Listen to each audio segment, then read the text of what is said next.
Hi, girly. Hi, girly. I'm Eliana, And I'm Derek. and this is The book club For the Girlies.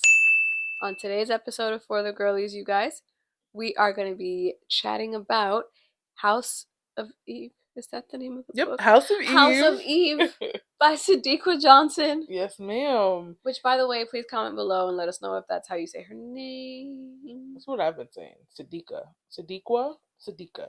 I think my mouth automatically says Sadeqa, but I don't think there's a U. No, there is no U. So it might be Sadeqa? Let us know.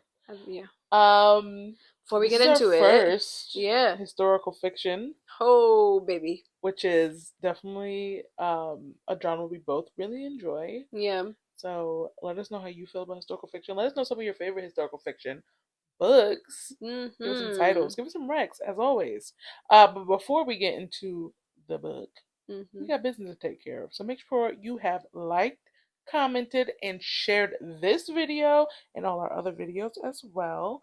Make sure you are subscribed to our channel and that you've pressed that notification bell so you know when we're posting. Absolutely. And when you're commenting, always be kind, okay? Yes, to us, to the authors, and to each other. Amen. Thank you. Additionally, there will be spoilers, you guys. Yes. We cannot talk about these books without really talking about these books. So, if you are spoiler averse, just turn down the volume. Be charitable. Give us the view. Thank you. And then once you read it, come back and watch. Please and thank you. Full volume. Love that. All right. That takes care of that. That does. Let's get into it. All right, girlfriend. So, House of Eve by Sadeqa Johnson.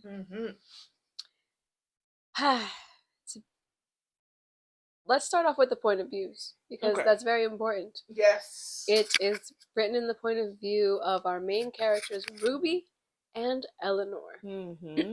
Set in 1950s. Philly and DC. Yep.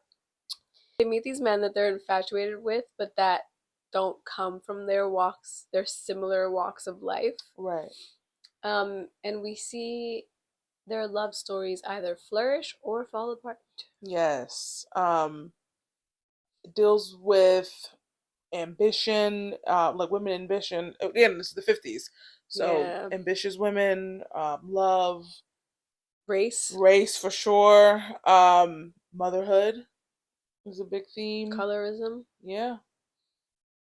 It's classism. Absolutely. Classism is a huge one.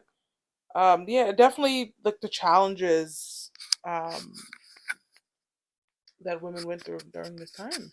It really It's a good read. It's a good read. It is a good read. I would say that the historical fictions that I've read or that I've even like watched, I think are mostly like just unrealistic stuff. Agreed. Because a lot of them will be like kings and queens and stuff like that. This, which is far fetched. Yeah. To our reality. This, it was like I almost like could hear it or see it in like on the TV. Like, you know, when you today watch Full House, like some of the first episodes, and the audio is so distinct. That's how I would read it, and I would kind of be like, I kind of feel like the audio is like this. Like I could see it, I could hear it, all of that. So yeah, that's agreed. Would you say it was a long read or a short read?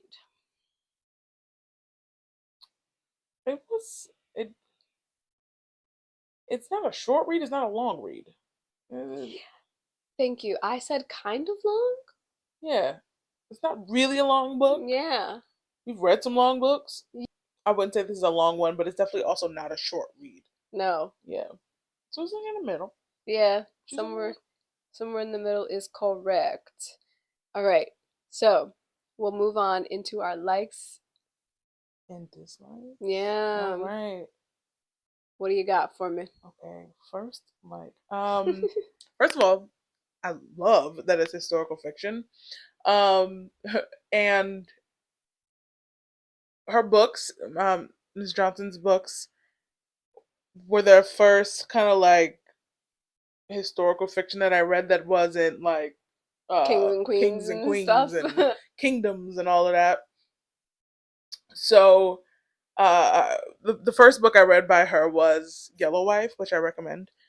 Um, and I was like, I was like, this is historical fiction. That's crazy. Like when it set in, and then when I read this, I was also like, this is historical fiction. It's the 50s, right? Which isn't like, I mean, we were born obviously not in the 50s, but we're not far removed from the 50s. Like our family members were, like we know people who lived during this time. Or with perennials, if you know what I'm talking Yeah. about. So strange. And I loved reading a book set during this time and like diving into the mindset of these women. Um also wrote that the characters are so rich. I felt like they were richly developed. Um I love their backstories. I felt like we really got a lot of, again, their struggles, the challenges that they went through. I said that it was all very real, very vivid, kind of like you were saying, like you could hear it. It was, and I mean, I literally did. I listened to this at work, and I was like in it. It was. It took me there for sure. So in terms of my likes, I liked that it wasn't two point of views and that I could guess that their lives would intertwine at some point. So I was constantly like just guessing. I was like, is it gonna be here? Is it gonna be That was there? me. I kept She wondering kind of, when. yeah, like Yeah. so that was nice. She kept me on my toes. I also said that I love that it was historical fiction and that we have moments where the language they use is so different to what we'd use Mm-hmm. today. So, I mean, you might be familiar with this. I'm definitely not. But the phrase, that boy's nose is wide open for this gal, never heard of that before in my life. In that specific vernacular, have you never heard anyone say that your nose is wide open? No, Oh yeah. never. That Never. boy got your nose wide open. No. Wow. Well, that's my people. That area of life of the world anyway, too, specifically. Yeah, and then my last one was that I felt like I was watching an old TV show Mm. sometimes. I could picture it, I can hear it. Yeah. So vivid. Yeah. So vivid. Yeah, yeah, yeah. Kudos. Moving into the dislikes. Yeah, girl. I had issues with the pacing at certain points. Yeah. Um, there were some parts I felt dragged, and then there were other points that I felt were completely rushed. Specifically for me, the ending I felt was so rushed, and I felt like there was so much left unsaid. Okay, are you specifically talking about the scene where the three of them are together in the room? Yes. Okay. Yeah. Like what the heck? Yeah. Why did we rush this? It was so rushed because it was also like there was recognition and I was like, why is there recognition between at least from Ruby to them? From Eleanor to Ruby, made sense because they Mhm. have her daughter, so like she looks like her. Mhm. But like from Ruby to Eleanor, I was like, How did she look familiar to wait, you? how you know? What were you doing, Ruby? You were obviously like, looking things up. I need to know. Yeah. Another dislike I had, William.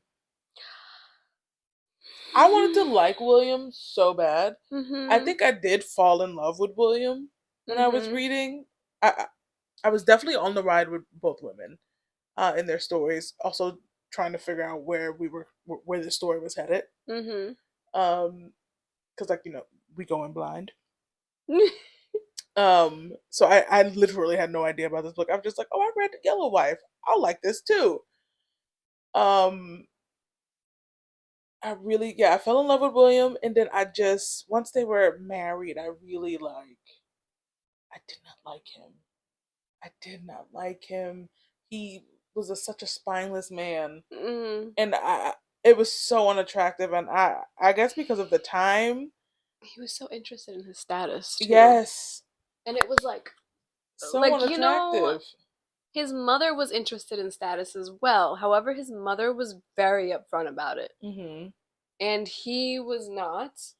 So to me, it almost was like, I just don't like it when someone's not authentic about who they are. Who they are. That's it.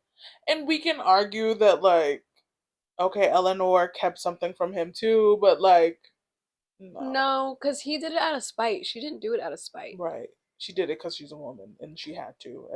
So, do you have more dislikes? Okay, so both Shimmy and William pissed me off, along with Ruby and Eleanor, because they had their issues as well. But sure. Shimmy and William were out of their freaking minds, just like men would be in life. Like, they're just not in touch with reality ever.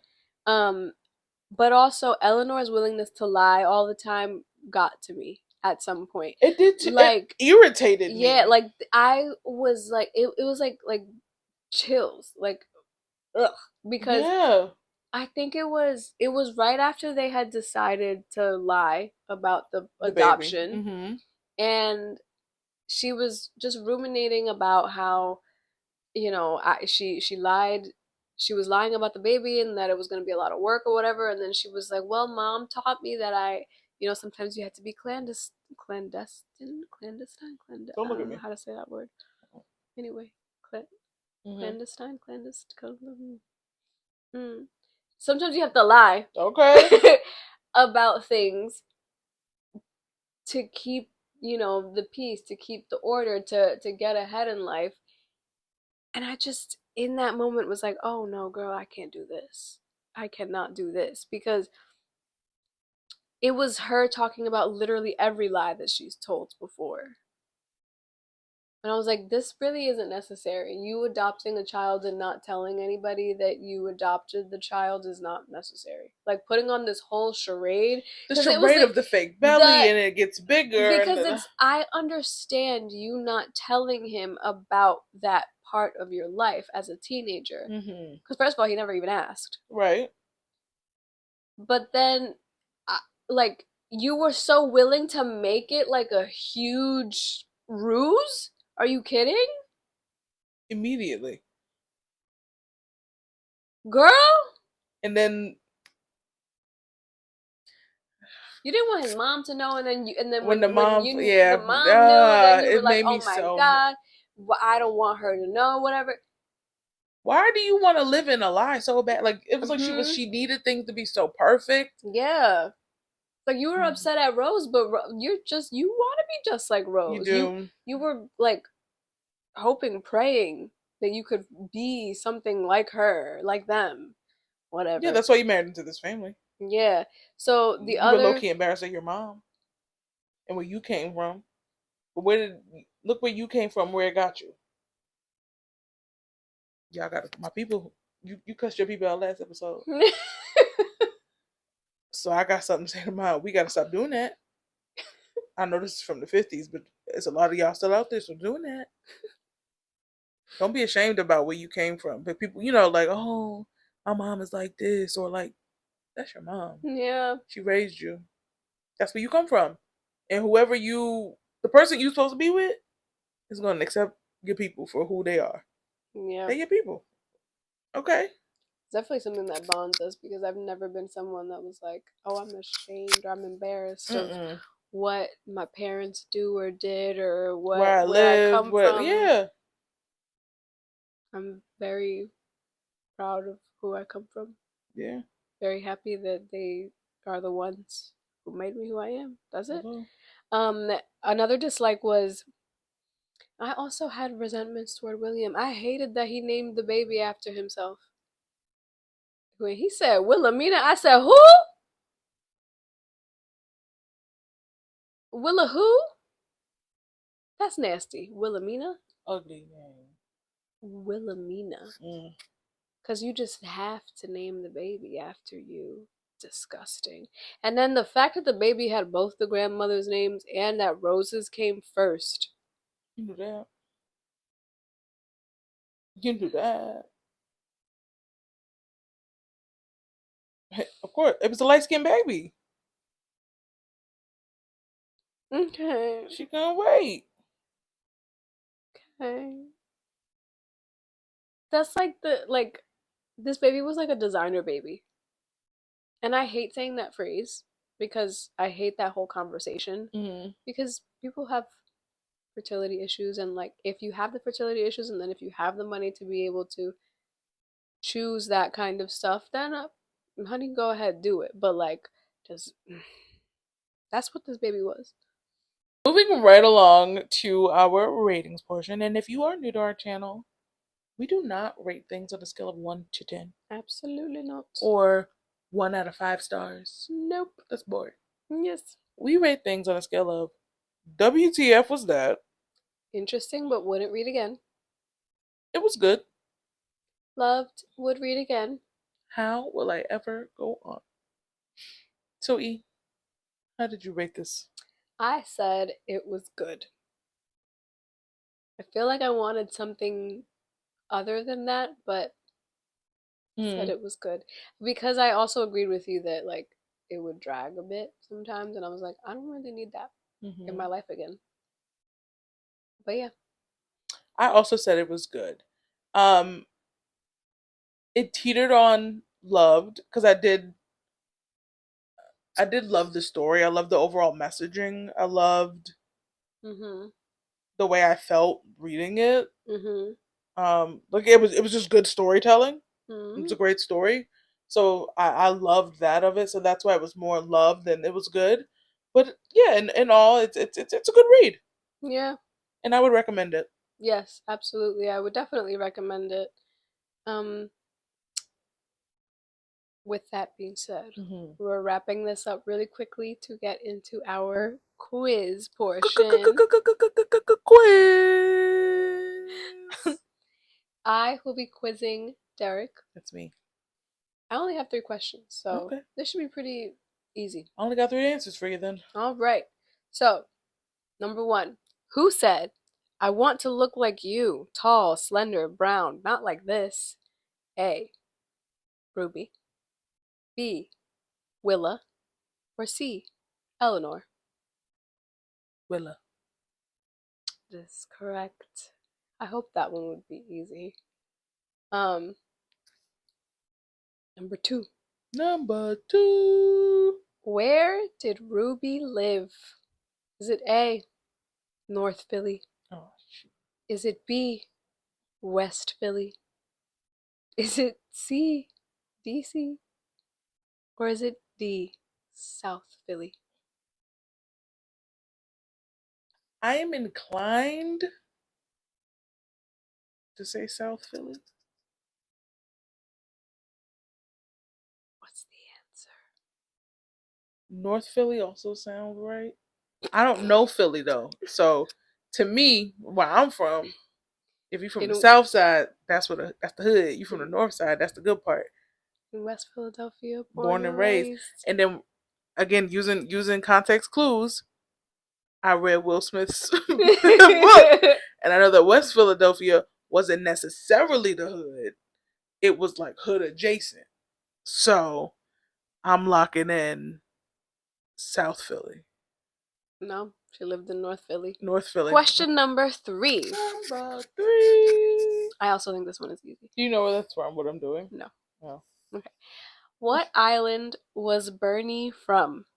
Bonus points for how many years he's been here. So A. Barbados. B. Trinidad. C. Jamaica. Jamaica. Or Yeah. D. Grenada.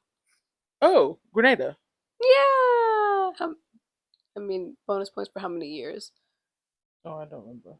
8. I was going to say 8. He got here when he was 17, he said, and he was there for 8 years. I was going to say 8. I don't know. I got a 3 out of 3. Woo. Moving on. Moving on to our big screen and small screen. Where could you see her? I feel that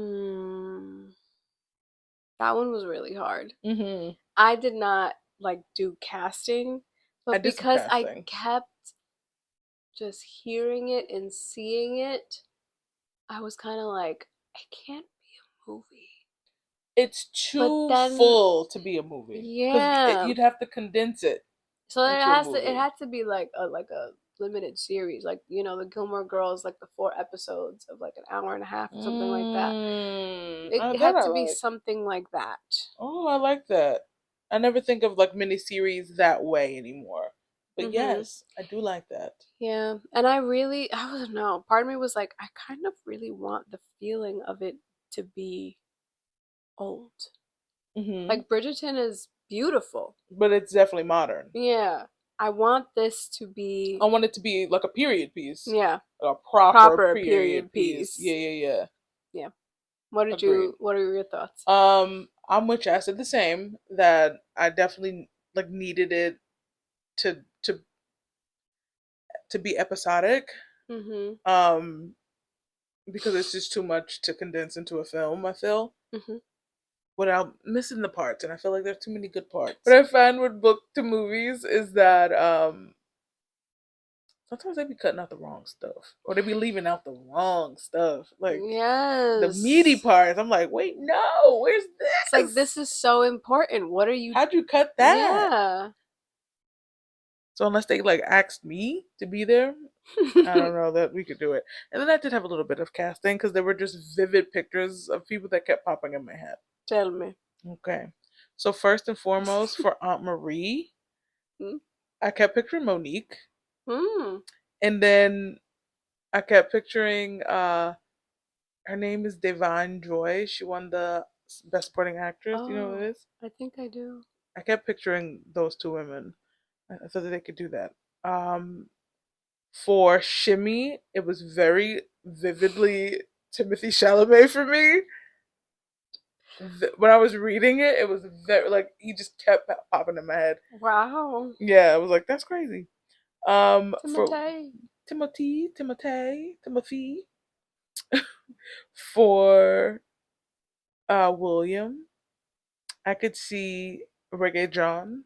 I could also What? see I could also see Kelvin Harrison. I don't know who that is. He's not Mufasa. He's played Scar. You know what's funny is that William I know came from a light skinned family, but I always pictured him dark skinned. Oh, he's light skinned man. I And I don't don't know no high yellow man, so I couldn't really, if there's a guy out there, like how like is he like Smokey Robinson light skin? Wentworth, Wentworth. whatever the heck was his name. Oh my gosh. Mariah Carey video. Yes, that's a black man. So Eleanor, Mm-hmm. I said Kiki Lane. So there is another Kiki, but Wow. she's Kiki. Kiki. Um, she was in If Bill Street Can Talk. She was like, I don't know if you saw that movie. Oh, it No, was so cute. You should see it. I heard.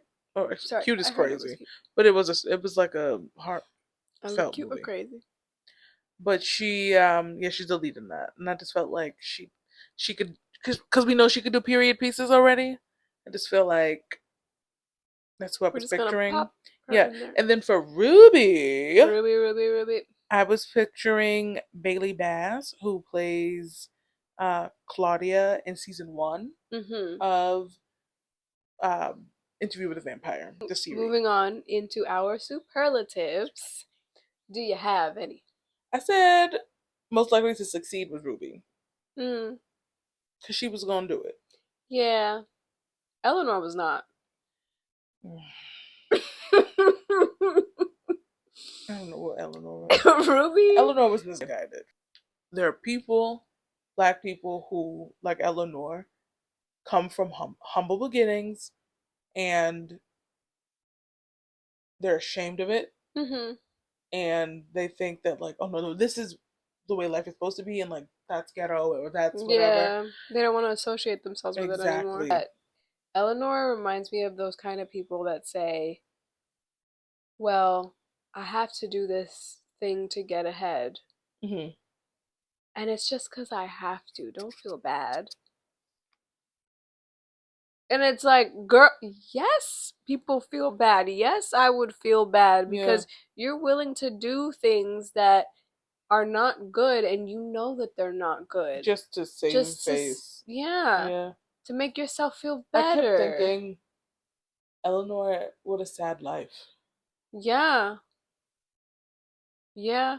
Because it ended with them like being okay, but I was like, But are I'm you? not satisfied with this Yeah. at all. She's like the mom you like you hear things about, and you're like, oh, like grandma lived such a sad. Like grandma's so sad. Like when she dies, Yeah. and the grandkids are like going through her stuff, and they're like, oh, She was also deciding that she wanted things for her life and she was so young, and then like yeah. that now you're just saddled there with all of that. Mm. All And right. also the people that pretend like they don't want certain things, and then you hear about them later and you're like, wait, but I thought you didn't want to get married. I thought you didn't want to have children. I thought XYZ, whatever. And you see them and they have like 6 children and they're with the husband that cheats on them all the time. And you're like, wait a minute, So listen, girl. listen, You listen. said you wanted to be a rich auntie. I hate this for you, sis. How did we get here? And you realize that she was lying that whole Mm. time. She wanted to be just like everybody else. Anyway, for my superlatives, I just said clueless, shibby. Yeah, that boy just didn't know. And I know he was white, so he was allowed to be clueless, because, like, what Yeah. were they going to tell him? But, like, he was older than Ruby. And he was smart. Really, he was landlording. And how are you landlording and then you don't know the social dynamics of. A white man and a black woman in Ugh. 1950 something. And he kept saying, oh, they're not like that. Yes, they are. Everybody like that, babe. Everybody was like that. They immediately showed you that they were like that. What the heck is wrong with you? Anyway, and then I did have something that I related to. I was so sad when I was reading the part where Ruby got into school and she still wasn't happy. Like she didn't like she says she'd worked so hard and yet she didn't feel a thing about it. I was like, damn, have I done that before? Like you just it's not even that like I regretted working hard for it, honestly. It's not that I regretted working hard for it. It's that once it came, I was like, well, damn, I thought I would be more excited about this at least after I worked so freaking hard for it. This is what everything I wanted. Now I got But it. it's almost like you just expended so much energy on the working part that now that you got it, you're like, well, damn, I should get it. Yeah. And now I'm not excited. Anyway. I also related to Ruby in the sense that Miss Ruby wants to be an ophthalmologist. Mm-hmm. So that Okay. her grandma could see. So her grandma can see again. Mm-hmm. I was like, what a sweet girl. I also thought that was interesting because, like, you should become a scientist so that your grandmother can see again, because you would have to do research to give her eyesight back. But go off, Ruby. Shoot. She was a kid. Legit. That's just what it is. That's what it is. And, like, no one tells you anything when you go to school. Mm-mm. But yeah, I related to Miss Ruby because just wanting to give back to someone you feel like gave you so much, Yeah. or being motivated. Even I think that all the time. That like I'm like I can get it together because whatever. Yeah. Agreed. Mm-hmm. Would you read more from this author? Yes, 100% Yeah. yes. I would too. I like her writing style, and I loved the specific type of escape that this one was. Because I was a And goner. so different from Mm-hmm. Yellow Wife, might I add, which is the first book I read with her again. And if anyone's read Yellow Wife, and House of Eve, you know what I mean. Because Yellow Wife was tragic, So Okay. yeah. We'll read it at some point. Yes, ma'am. I don't know if at the beginning of the year is the time. I think I read it in the beginning of the year though. Oh Lord. Like last February. Maybe. Well, okay. All right. Well, thank you so much for watching. I hope you enjoyed this episode. Please make sure that you have liked, commented, shared this video, and that you are subscribed to our channel. Yes. Make sure you have the post notifications on so that you are alerted when we are posting. Absolutely. And stay tuned for our next episode. Yes. Where we'll be diving into part 2 of our discussion about House of Eve. We're going to get into some moments, some quotes, things we learned, theories maybe. I don't know. I don't have a theory. I don't have a theory. It was something else, sorry. Anyway, once again, see you at the next meeting, girlies. Bye, girlies. Bye, girlies.